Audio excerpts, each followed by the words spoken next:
Welcome back to Politics Nation. We've been covering the race for mayor here in New York City, which of course has huge national implications. Tonight, we're joined by the former governor of New York State, now an independent candidate for mayor, Andrew Cuomo. Governor Cuomo, thanks for joining us tonight.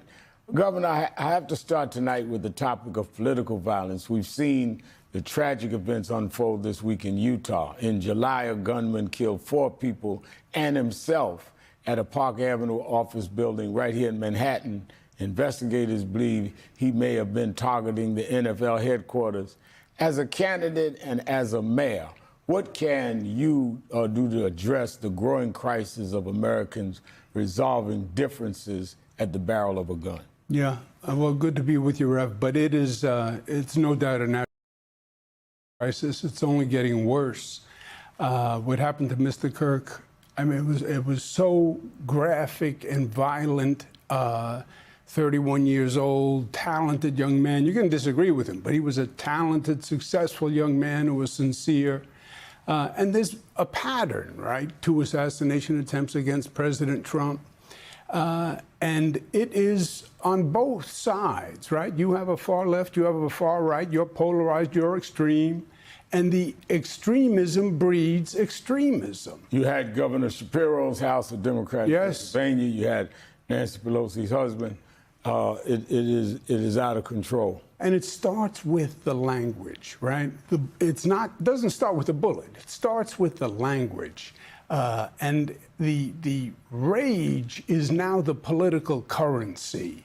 If you want to be heard, you want to be rageful on those extremes, right? We've seen it here in New York. Assemblyman Mamdani, Barack Obama, President Barack Obama is evil. He's a liar. The NYPD is wicked, is corrupt, right? That rage, that anger is what feeds those extremes. Yeah, now let's get to the race here. This week you received the endorsement of a 9/11 first responders family who praised your work as governor to support survivors and their relatives. The family brought posters of your opponent, Zohran Mamdani, appearing with a Muslim-born podcaster, Hassan Piker, who has made comments about 9/11. Piker himself later said the comments were inappropriate. Mamdani's campaign says you were trying to suggest that he was a Muslim candidate, somehow supported 9/11. What's your response to that? In light of all of this happening in the country, do you think maybe this criticism of Mamdani goes too far, that it reaches Islamophobia? No, wait. First of all, Mr. Piker said America deserved 9/11. America deserved 9/11. Just think about that. We lost 3,000 people on 9/11. 150,000 people from 9/11 health-related illnesses, Rev. America deserved 9/11? And then Mamdani go ahead, associates with him and does a podcast with him and takes pictures with him and parades with him. Don't associate with that kind of statement. Don't associate with hate. You wouldn't do a podcast with somebody that you were vehemently opposed to? Who said America deserved 9/11? No. Who said anything you opposed to? No, opposed. Look, I don't agree with you on everything. I'm here. I'm sure you don't. But I wouldn't appear with someone who was said something reprehensible and so you don't think it's Islamophobic to try and play into? No. All right, let me ask you this. Another one of your opponents, current New York City Mayor Eric Adams, reportedly telling business leaders he may drop out if his private polling shows he has no path to re-election. The latest New York Times Cinema poll shows Adams with just single-digit support, and Mamdani's lead over you falls to within the margin of error in a head-to-head matchup. However, we also know it may be difficult at this point to get all the other names off the ballot, even if they did drop out. So my question is, why do you believe, given your loss to Mamdani already in the primary, that you have enough strong support to win the rest of the field should they clear the lane and it's just you and he for now? Look, I lost the primary. You're 100% right. There was an historic turnout of young people, primary socialists, in the Democratic primary. We're now looking at a general election. And I can tell you this, Rev, the majority of New Yorkers do not agree with Mamdani. They are not socialists. They don't believe government should control the means of production. They're not against private ownership of real estate. They're not in favor of legalizing prostitution. They're not in favor of defunding and disarming the police. They're not in favor of sending social workers instead of police officers. Are you suggesting Mamdani wants to send social workers rather than police and wants to defund the police? Because he sat in that chair last week and said he did not. Well, he said he was in favor of defunding the police. That's what he said. Now, in New York, when you say something, we don't forget it, right? So that's his position. Now, he wants to change his position because he's in a general election and he knows the majority of New Yorkers do not support those positions. That's fine. But then say, I changed my mind. Don't try to slip it by us. Realistically, though, you can't say that everyone that voted for him was a socialist. No, but he is a democratic socialist, right? He did not support Vice President Harris against Donald Trump. He did not support her because he thought that her views were not left enough. So you can't call him a Democrat either. If he was a Democrat, he would have been supporting Vice President Harris against Donald Trump. Talking about Donald Trump has allegedly tried to get Mayor Adams and Curtis Lewa, the Republican candidate, out of the race in support of you. Are you in any way taking the support of President Trump? The administration's reportedly been working behind the scenes to try and draw out Mayor Adams, and Trump yesterday said he expects Mamdani to win, and when he compared that outcome to a revolution, there are many New Yorkers worried about Trump bringing federal forces into the city. They're also skeptical about voting for Trump's preferred candidate for mayor, which may be you. Especially given the criticism that the current mayor has been compromised by the White House. How do you present yourself as a candidate with experience and toughness to stand up to Trump? Would you, two-part question, would you take his support, and have you spoken to President Trump? No and no. You have not spoken to Trump? No. And why it's no and no. So the reports that they were moving on your behalf... Not true. Is not true. Okay. Not true. How do you know I'm going to stand up to Trump? You would not take his endorsement? No, I would not. How would you stand up to him as mayor? You know how. The way I did when I was governor and he was president, and we went toe to toe, 12 rounds, over and over and over again. When he was threatening to send in the National Guard to New York like he did to 20 other cities, and I said, no how, no way. When he wanted the list of the undocumented people in New York with driver's licenses, and I said, no how, no way. All those battles we had during COVID, he investigated me, sent me to the Department of Justice. I fought him tooth and nail. And so we did why does he want you to win? Why does he say you can win? Well, there's two different things. Saying I can win means you're reading the polls. That's what that means. I believe the Republicans want Mamdani. I think he is political candy for them. And 33-year-old socialist in favor of legalizing prostitution, defund the police. Why is he trying to get Adams out? I mean, if he really wants Mamdani because he'd be their poster boy, then why won't he keep him in? Well, he hasn't gotten anybody out. I believe Mayor Adams wants a job with the Trump administration because he's in the single digits, as you know, and I think Mayor Adams wants a job in the Trump administration, and I don't even think President Trump is going to give him a job from what we hear. But if President Trump wanted to get somebody out of the race, he'd get the Republican out of the race. He's the head of the Republican Party, right?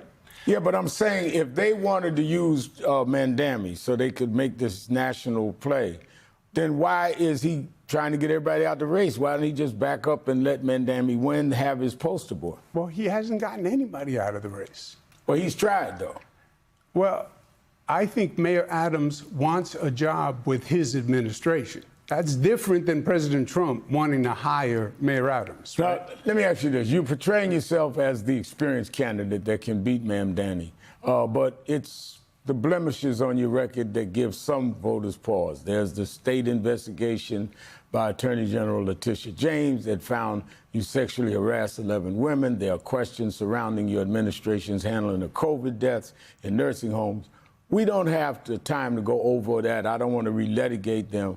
But you say the voters that they are turned off by a cloud of scandal that ultimately led to your resignation.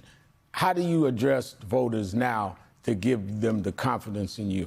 Well, we know the allegations that were made. We know that 5 district attorneys went over the Attorney General's report and found absolutely nothing. We know 4 years later, none of that came to anything, Rev. We know that. We know that the COVID accusations were politically motivated. Yes, COVID was terrible. Yes, people died. I did everything I could. I worked 7 days a week. I told New Yorkers and the nation every morning everything I knew. Do I wish no one died during COVID? 100%. Do I wish we could do it over again and this nation could do it over again? 100%. But everyone did the best they could at COVID. All right, we learned this week that your opponent, Zohran Mamdani, met with former Mayor Mike Bloomberg.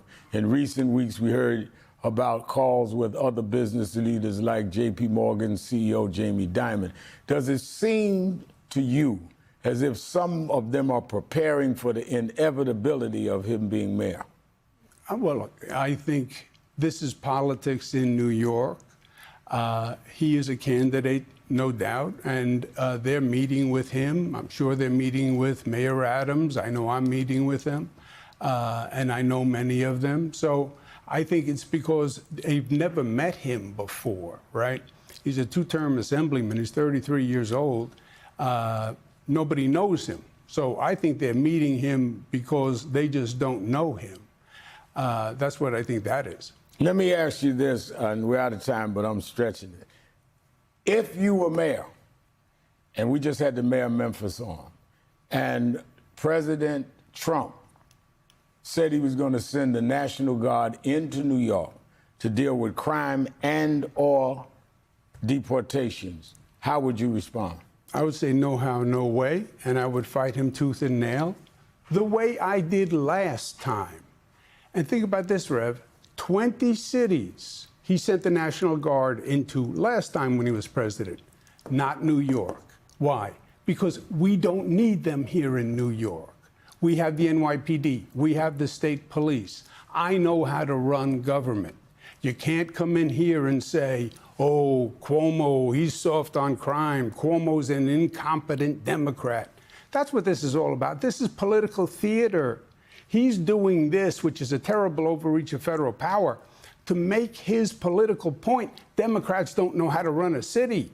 Look at the homeless. Look at the crime. I'm President Trump. I have to come in and clean up these incompetent Democrats. He's not going to say Cuomo is an incompetent Democrat. I guarantee you. All right, give me, and I'm really out of time, but give me your 3 top priorities if you were elected mayor. Give me your 3 priorities that would differ from what we're hearing from the Democratic nominee. A word that we have to hear from the Democrats in general: jobs, jobs, jobs, economic growth. Get those young 16 to 24 at-risk youth jobs. Affordable housing by building affordable housing, the way this nation used to know how to build. And the city government used to know how to build. You take 2 bricks, you take cement, you put them together. Look at what I built: LaGuardia Airport, Kosciuszko Bridge. I was the HUD secretary. Build affordable housing. That is the essence of this affordability crisis. And then public safety. You need more police. Like David Dinkins, God rest his soul, I would hire 5,000 additional police, work with community groups, with violence interrupters, partnership between the police and the community, precinct by precinct across the city. Make the city work. Make the government work. That's the message for the Democrats, Rev.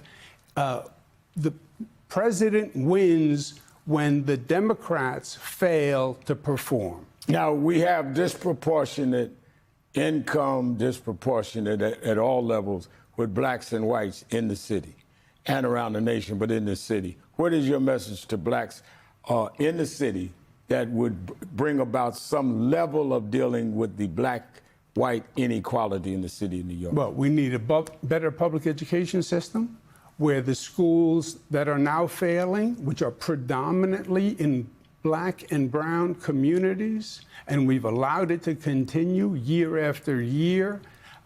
I believe in mayoral control, where the mayor controls the schools. You improve that public education in those districts, and opportunity, jobs and training and skills. Now, and I'm going on this. Would you include DEI? We had the march on DEI. You were somewhere. You couldn't be there. Man, Danny was there. What's your position on DEI? And what I did it. I did it before you ever said DEI. I had the highest MWBE goal in the United States of America, here in New York, passed by me. And I would do the same as mayor. MWBE, before there was a DEI. Former Governor Andrew Cuomo, thank you for coming in.